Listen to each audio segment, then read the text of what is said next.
Good morning mga lods, welcome back to my vlog for today's video. At eto, pauwi na tayo. At thank you po Lord dahil nakahuli po kami ngayon. Isdang salay-salay. Masarap talaga sa pakiramdam yung pag may huli ka. Abot langit ang ngiti mo. Diyan kami galing kanina, diyan kami umaria sa area na yan. Dahil na pauwi na kami. Ayan po, yan natatanong nyo, yan po ang Apwaw Island. At yun po ang Kinapagian Island. At ito naman po ang Kanimog Island na nasa may gilid po namin. Yun mga lods, ang kasama ko pa rin dyan, yung pamangkin ko. Tinatanggal niya yung mga tirang isda sa lambat.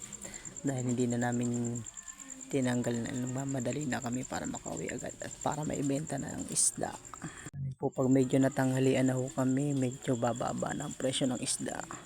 Pero dahil maaga pa, maganda ang presyo ng isda dito pag nakarating kami ng mas maaga sa Pandawan. Kaya lang boss.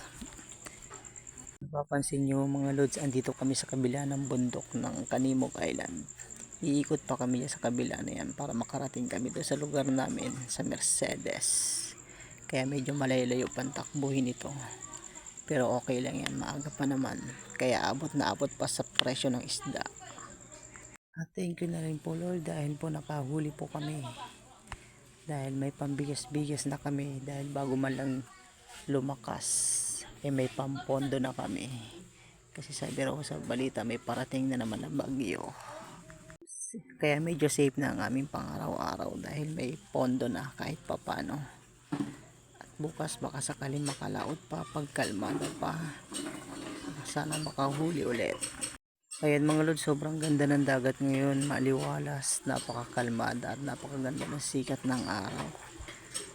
Kung pwede lang sana tuloy-tuloy na lang ganito para parating makapaglaot tayo, para tuloy-tuloy ang pangingisda natin.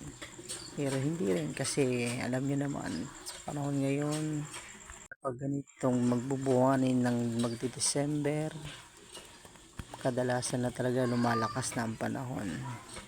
Hindi natin masisisi pero ganyan talaga. Kaya ingat-ingat na lang din sa paglalaot. Pag malakas na, uwi na para hindi na madisgrasya sa laot. At ito lods, pakita ko lang sa inyo yung isdang huli namin ng mga isdang salay-salay at talakitok.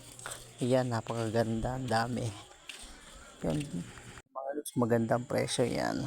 At thank you po kung bago ka pa lang sa video na to, baka pwedeng i-follow mo na rin at i-share para updated ka sa mga ginagawa naming video. Yun lang po at thank you, maraming salamat po sa inyong lahat. God bless.